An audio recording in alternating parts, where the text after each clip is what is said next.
And it's important for us to create spaces where they feel that they can be honest and authentic with us rather than performing perfection as leaders, because I don't think that kind of leadership is sustainable. I think we need courageous leaders, vulnerable leaders, leaders who are honest and authentic. And we have to create the spaces for our leaders to be that way. Good morning. This is Epicenter NYC. We connect our communities to news, information, and each other. I'm Andrea Pineda Salgado. This month, 31 female representatives were sworn into the New York City Council, marking the first time ever that women make up a majority in the city's governing body. And just 12 days in, they've been hit with crisis after crisis. A massive COVID surge, a snowstorm, and a fire in the Bronx that took the lives of 17 of our neighbors. Already, it's been a challenging year. Among the women facing all of this head-on are Kichan Suel, New York City's first female police commissioner, and Shahana Hanif, the first Muslim council member elected. Sayu Bhojwani is one of the many people who helped pave the way for such a monumental election. Sayu served as the city's first commissioner of immigrant affairs. She's also the founder of the Women's Democracy Lab, as well as New American Leaders, a program that prepares first and second generation Americans to run for public office. In fact, a few of the women elected to the city council took part in her program. Today, I'm talking to Sayu about how the New York City Council might operate a little differently given its new membership and the challenges the new cohort might face while they're in office. Now, a quick message from our friends and sponsors at McKinsey & Company. Find out about the biggest ideas in business on McKinsey's Insights app, where you can listen to podcasts like our flagship show, The McKinsey Podcast. We're so not tuned in to the dynamic going on for the current employees, what matters to them most. Or watch our Author Talk series featuring law professor Dorothy A. Brown. 60% of Black college students don't graduate. And when I came across that statistic, I got so depressed. And read lots of articles about, for example, the next normal, where you can learn about the coronavirus's latest impact on business. To hear, see, and read more, download McKinsey's Insights app now. Now, back to the show. Here's my conversation with Sayu. I'm Sayu Bhojwani. I'm the first commissioner of immigrant affairs for New York City, and the founder of Women's Democracy Lab, which supports Indigenous women and women of color post-election. And well, this year, right, there was a historic amount of women in city council. Would you mind telling me how significant is it that the city council is majority female run? Sure. I mean, I think it's a historic moment, both because we have, for the first time in 20 years, a combination of a new mayor and so many new members in the city council, and that hasn't happened since the 2001 election. I think the composition of the council is especially significant in a moment when women of color are taking on the mantle of leadership around the country, and we're seeing the value of those voices to ensure gender equity and racial equity. So I think the election of so many women of color to the city council by New York City voters is a clear indication that they're ready for a different kind of leadership. And it's also a tribute to the work that these candidates did to ensure that voters turned out in a year when we were grappling with the pandemic and with this new system of ranked choice voting. Yeah. And I'll just say, I think it's important to underline that there's some sense that women were elected in large numbers because of ranked choice voting, but actually many of them were elected, before the ranked choice voting was calculated. So they were elected across the board on election night. And I know their term technically begins in January, but what have the women of city council already accomplished?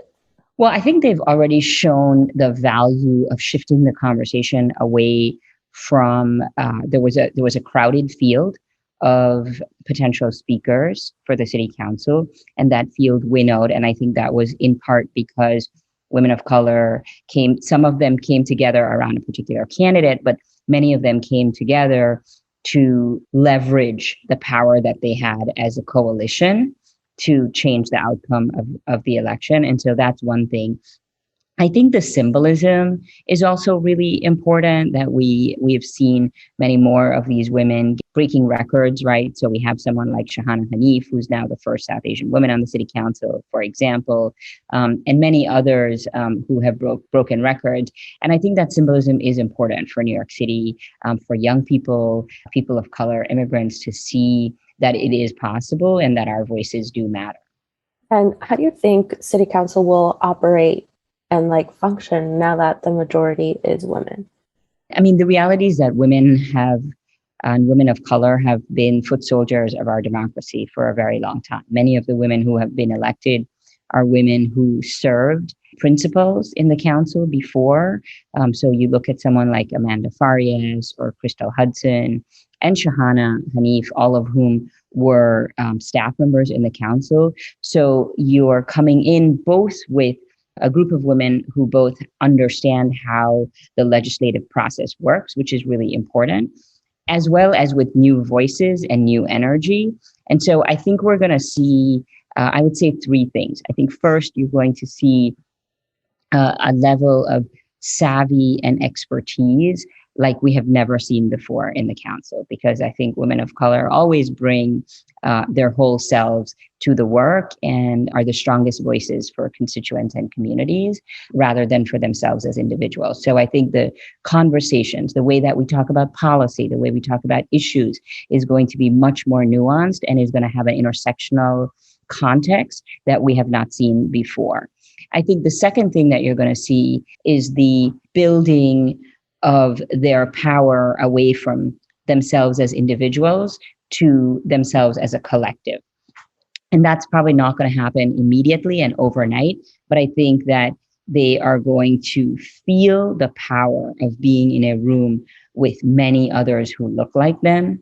And that has often not been the case, right? So often when we have elected women of color in recent times, they're the first or the only, and they're few among many. But in this case, the powerful visual symbolism of seeing themselves in a room and recognizing that collectively they make up a majority, that is going to be very powerful visually. And I think it will take a little bit of time for them to gel around how much it matters when they come together around an issue, either in support or in opposition. What about with the first female commissioner? What do you think that's going to look like? And how do you think that will impact the police force here in New York? I feel like she's in a really tough spot, in a damn if you do, damn if you don't kind of situation. I think we often set women of color up to do the worst jobs.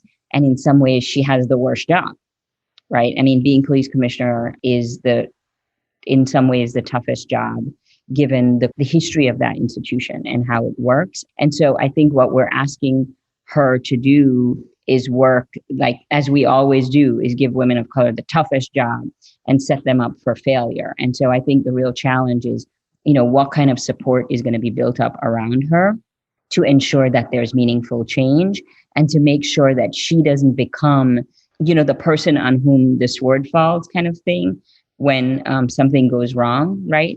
We know that police reform and NYPD reform is going to be a significant part of the conversation, right? So the real question is what is going to be her role and how is she going to get supported to make change? And will she be blamed if change is not possible? So I think it's a symbolic and important appointment, but I think it is a supercharged situation for her to be walking into.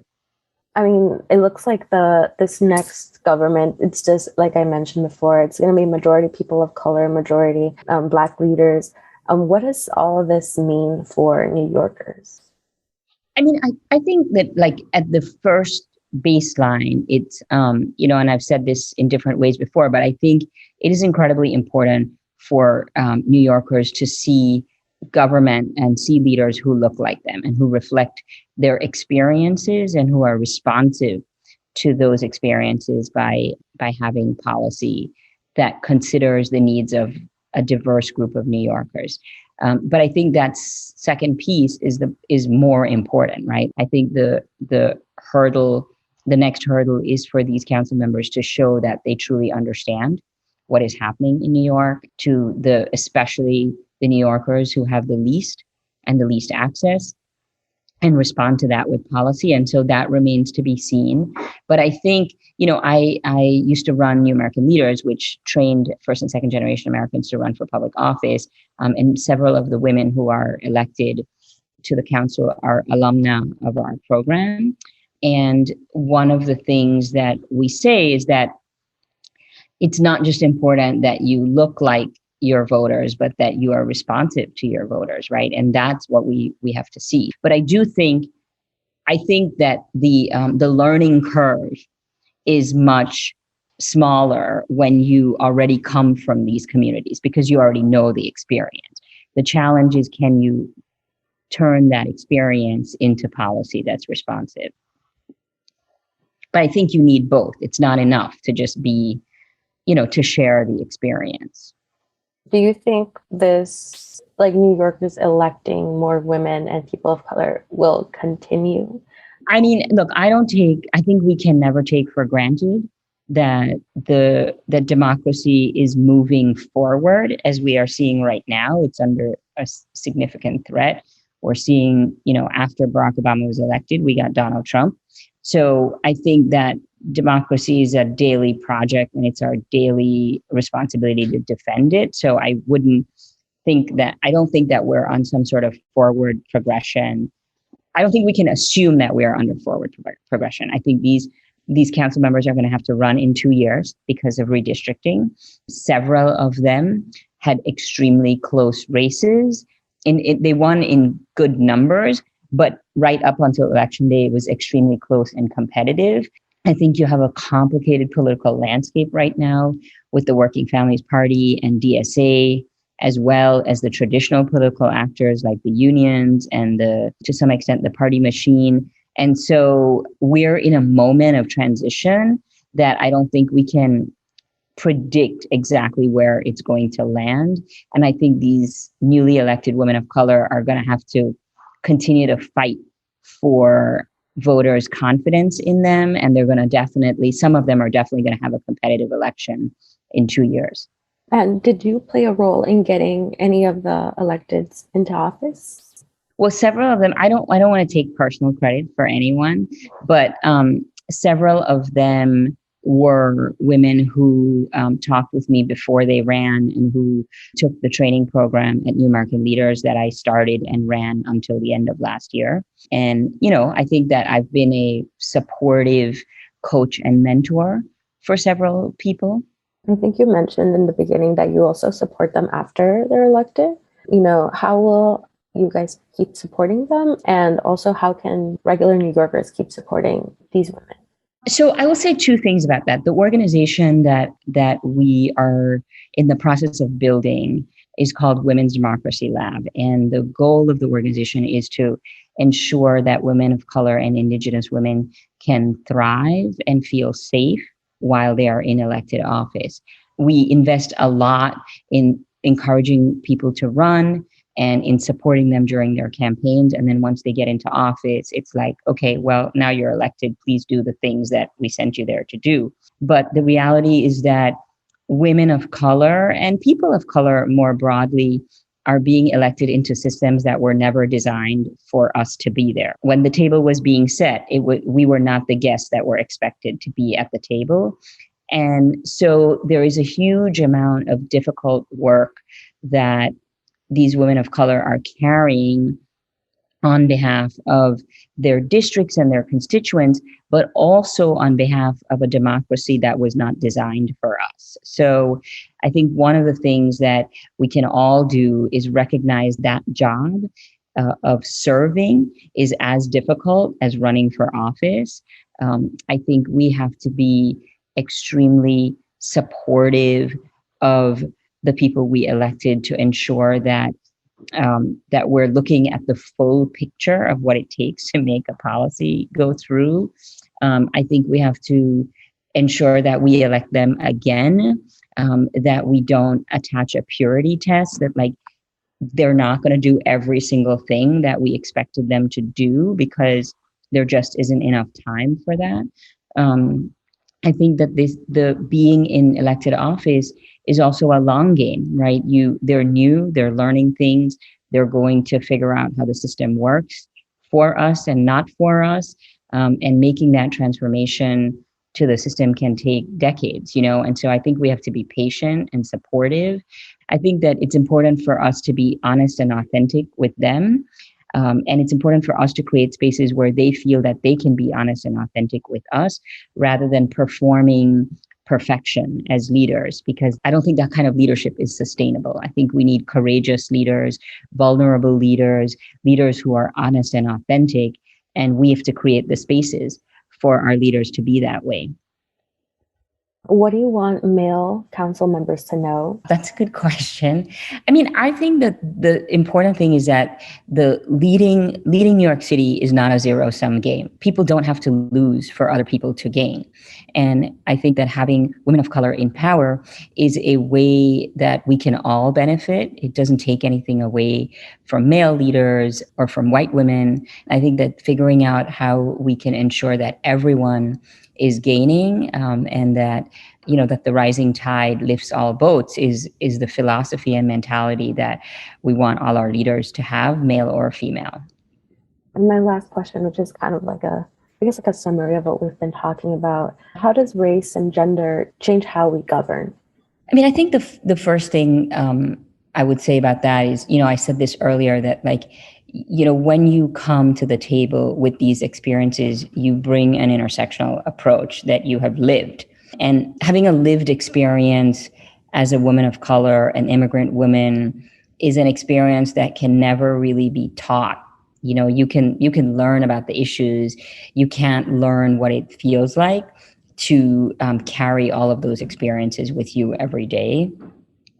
And having that proximity to the experience gives you proximity to the solutions. It's beginning to feel like the people of New York can look to their representatives and find someone who looks like them. And hopefully, we're seeing a shift to an elected body that's more responsive to the needs of its voters as well.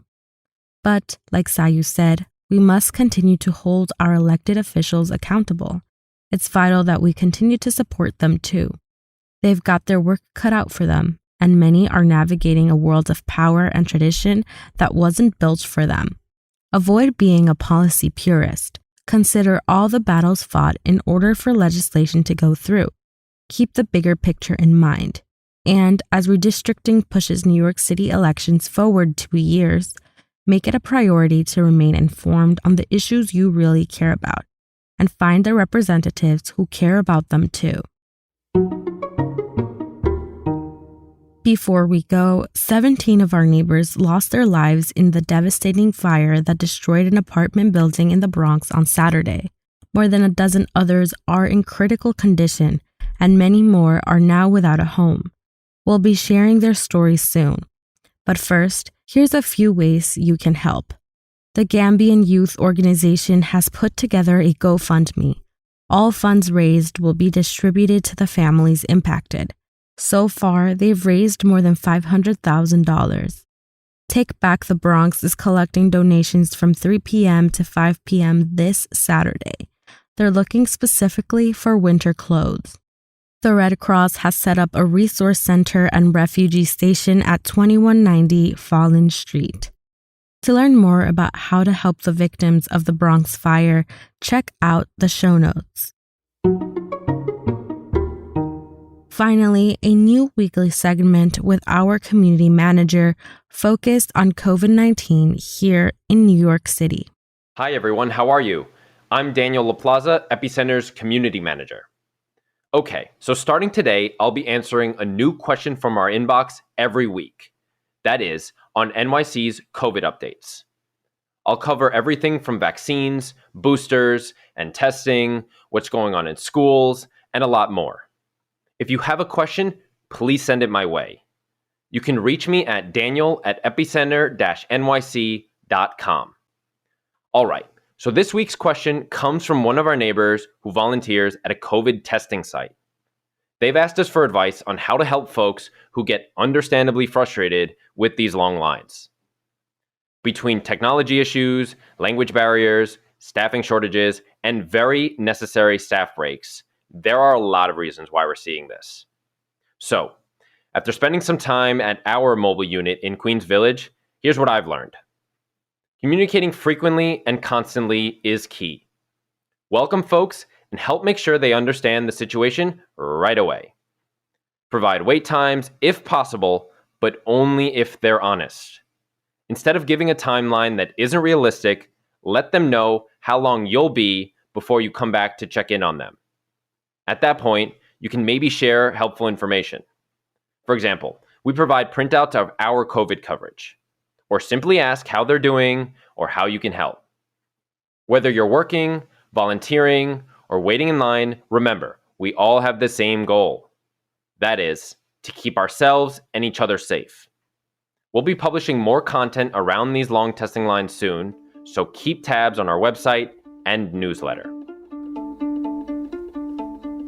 That's all for today. Thanks for tuning in. Make sure to subscribe to our newsletter at epicenter-nyc.com to stay in touch. Our intro music is All the Pretty Horses by Karavika. You can find more of their music on their website, linked to in our podcast description.